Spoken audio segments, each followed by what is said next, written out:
ভারতের মাটিতে বসে প্রকাশ্য সমাবেশে বক্তব্য দিলেন দেশ পালানো সাবেক প্রধানমন্ত্রী শেখ হাসিনা।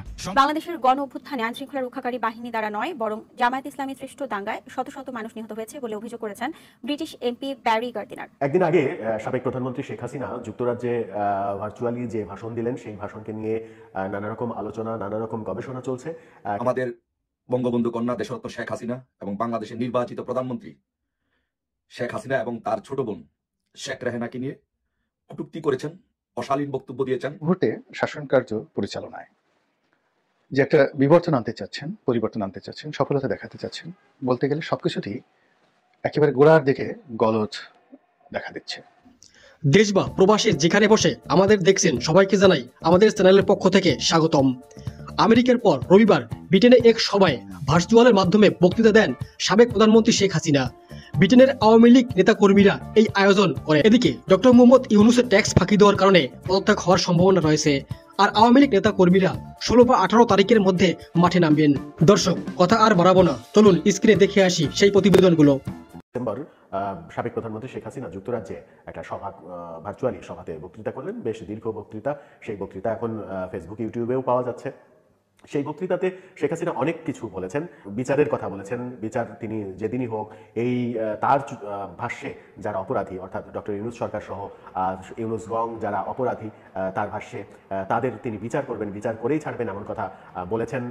ডক্টর ইউনূস সরকার গণহত্যা চালাচ্ছে, সেই কথা বলেছেন। কিন্তু সেই কথাগুলো আলোচনার সময় মজার ব্যাপার হচ্ছে যে দর্শক সারিতে হেভিওয়েট অনেককে দেখা গেছে। যুক্তরাজ্য আওয়ামী লীগের সভাপতি, সেক্রেটারি সহ যুক্তরাজ্য আওয়ামী লীগের সমস্ত নেতাকর্মীকে যেমন দেখা গেছে, তেমনি সাবেক আওয়ামী লীগ সরকারের 4 জন অন্তত হেভিওয়েট ব্যক্তিকে দেখা গেছে। তারা 4 জন হলেন সাবেক মৎস্য ও প্রাণী সম্পদ মন্ত্রী আব্দুর রহমান, সাবেক প্রবাসী কল্যাণ ও বৈদেশিক কর্মসংস্থান প্রতিমন্ত্রী শফিকুর রহমান চৌধুরী, সাবেক সংসদ সদস্য হাবিবুর রহমান হাবিব, তিনি সিলেটের সংসদ সদস্য, এবং সাবেক মন্ত্রী পরিষদ সচিব, বেশ দাপুটে অবস্থান নিয়েছিলেন শেখ হাসিনার ধানমন্ডি অফিসে, তাকে একটা চেম্বারও দেওয়া হয়েছিল, ভাবা হচ্ছিল তাকে শেখ হাসিনার উপদেষ্টা বানিয়ে দেওয়া হবে, সেই কবির বিন আনোয়ার।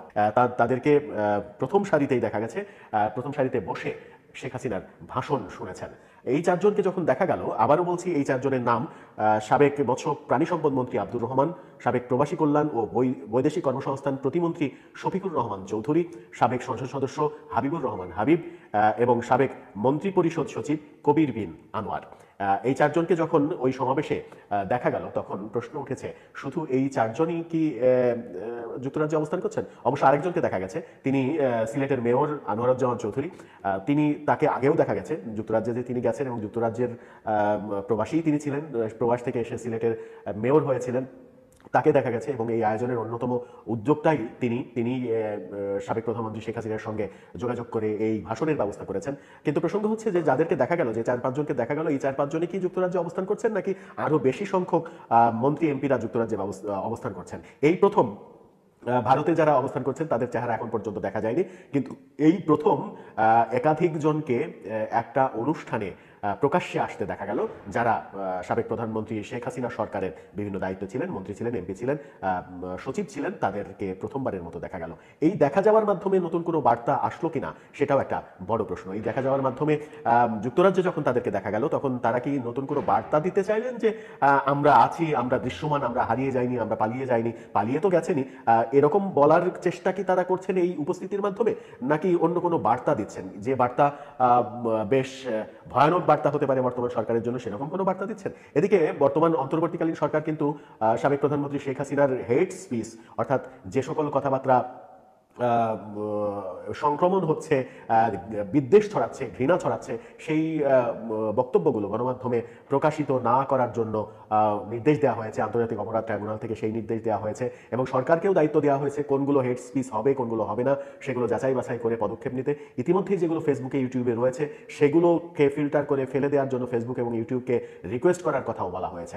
সব মিলিয়ে দুই পক্ষেরই বেশ জোরে সোরে জোরদার প্রস্তুতি চলছে, এবং এখন এই জোরদার প্রস্তুতির মধ্যে কে এগিয়ে যাবে, কে পিছিয়ে পড়বে, সেই রেসটা বেশ জমে উঠেছেই মনে হয়। দর্শক, আপনার কি মনে হয়, প্রকাশ্যে যাদেরকে দেখা গেল, এবার কি অন্য কোনো দেশে আবার প্রকাশ্যে অন্য কয়েকজনকে দেখা যাবে? এভাবেই ক্রমেই কি প্রকাশ্যে দেখা যাবে যারা পালিয়ে গেছেন বাংলাদেশ?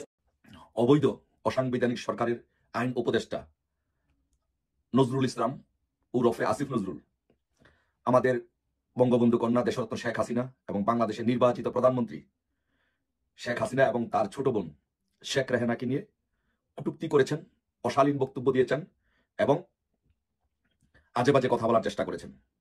আমরা বাংলাদেশ আওয়ামী লীগের পক্ষ থেকে এবং দেশের জনগণের পক্ষ থেকে, বঙ্গবন্ধুর এবং বাংলাদেশের স্বাধীনতায় যারা বিশ্বাস করে তাদের পক্ষ থেকে আমরা জনাব আসিফ নজরুলের এই বক্তব্যের তীব্র নিন্দা এবং প্রতিবাদ জানাচ্ছি। দেশবাসীর সামনে আমরা উপস্থাপন করতে চাই যে, এবং মিস্টার আসিফ নজরুলকে আমরা জানিয়ে দিতে চাই যে বঙ্গবন্ধু কন্যা দেশরত্ন শেখ হাসিনা বাংলাদেশের রাষ্ট্রপতির মেয়ে ছিলেন, ফাউন্ডিং ফাদারের মেয়ে ছিলেন, এবং শেখ রেহানা আপা ওনার মেয়ে ইংল্যান্ডের একজন মন্ত্রী এবং দীর্ঘদিন যাবৎ এমপি। তো ওনার সম্পর্কে আপনার এরকম অশালীন বক্তব্য, মিথ্যা অভিযোগ, সেটি ভিত্তিহীন এবং এটা আমরা ঘৃণা করে আপনার সেই বক্তব্যকে প্রত্যাখ্যান করছি। বাংলাদেশের জনগণ, বাংলাদেশের আপামার জনসাধারণ বঙ্গবন্ধুর রেখে যাওয়া দুই রত্ন শেখ হাসিনা এবং শেখ রেহানাকে মনে প্রাণে ভালোবাসে এবং তাদেরকে হৃদয়ে ধারণ করে।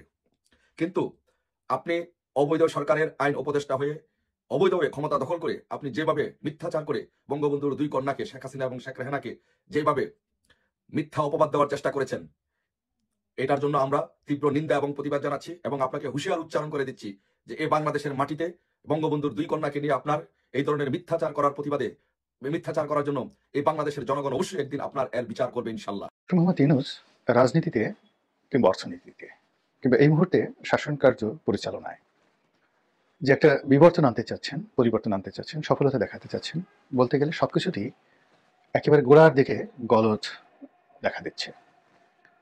তাকে ঘিরে মানুষের যে স্বপ্ন, মানুষের যে ভালোবাসা, এগুলো ক্রমশ ফিকে হতে শুরু করেছে। আর দৈনন্দিন জীবনের যে সমস্যাগুলো, এগুলো দিনকে দিন আরো প্রকট আকার ধারণ করেছে। দ্বিতীয়ত, তিনি যে অন্তর্বর্তীকালীন সরকারের প্রধান হলেন, এক্ষেত্রে তার যে প্রধানতম সহযোগী, যাকে বলা হয় স্টেক হোল্ডার, সেই স্টেক হোল্ডার হলেন বাংলাদেশের মূল ধারার রাজনীতিবিদগণ এবং রাজনৈতিক দল। তো এই রাজনৈতিক দলগুলোর সঙ্গে তার যে একটা আন্ডারস্ট্যান্ডিং ছিল, শ্রদ্ধা এবং ভালোবাসার সম্পর্ক ছিল, সর্বোপরি বিশ্বস্ততা ছিল, এটিও তলানিতে পড়ে গিয়েছে। এই মুহূর্তে তাকে বিশ্বাস করেন, নির্ভর করেন এরকম কোনো রাজনৈতিক দল, সেটা ছোট দল বলেন কিংবা বড় দল বলেন, ওইরকম আছে কিনা আমার নজরে আসছে না। সেটা গণসংহতির সেই জুনায়েদ সাকি বলেন কিংবা রেজা কিবরিয়া সাহেবের গণ অধিকার পরিষদের যে অংশ আছে সেটি বলেন, অথবা সেই এবি পার্টির মঞ্জু সাহেবের দল বলেন, বিএনপি জামাত জাতীয় পার্টির কথা, আওয়ামী লীগের কথা না হয় বাদই দিলাম। এই মুহূর্তে কেউই আর তাকে আগের মতো বিশ্বাস করছে না। দ্বিতীয়ত, এই আন্দোলনের প্রতিপক্ষ যারা অলমোস্ট 50% ভোট জনসমর্থন যারা নিয়ন্ত্রণ করেন, তারা তো একেবারে রিংয়ের বাইরে থেকে প্রতি মুহূর্তে এই ভদ্রলোককে বিপদে ফেলানোর জন্য তার বিরুদ্ধে নানা রকম দেশি বিদেশি চক্রান্ত, এবং সবচেয়ে ভয়াবহ বিষয়টা হলো অপপ্রচার। এত বেশি অপপ্রচার তা যে কেবল সামাজিক মাধ্যমে হচ্ছে তা নয়, এটা ভারতে হচ্ছে, আমেরিকাতে হচ্ছে এবং ইউরোপে হচ্ছে। এই প্রচারগুলো চালানো হচ্ছে এবং এই সকল প্রচার এবং প্রোপাগান্ডার ফলে তার যারা স্টেক হোল্ডার আছেন, এই মুহূর্তে যাদের সঙ্গে তার রাজনৈতিক সখ্যতা হওয়া সম্ভব, তাদের মধ্যেও এক ধরনের অস্বস্তি লক্ষ্য করা গেছে।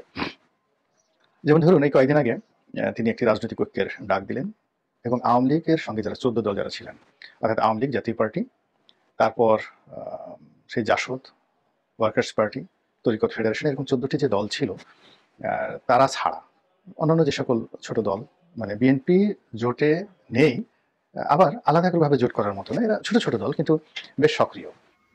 সম্মানিত দর্শক, এতক্ষণ আমাদের ভিডিওটি দেখার জন্য আপনাকে ধন্যবাদ। 18 ডিসেম্বরের মধ্যে মাঠে নামবেন আওয়ামী লীগ। দীর্ঘ 4 মাস পর আবারও চূড়ান্ত সুখবর পেতে যাচ্ছে আওয়ামী লীগ নেতাকর্মীরা। কঠিনভাবে কপাল পুরল ডক্টর মোহাম্মদ ইউনূসের।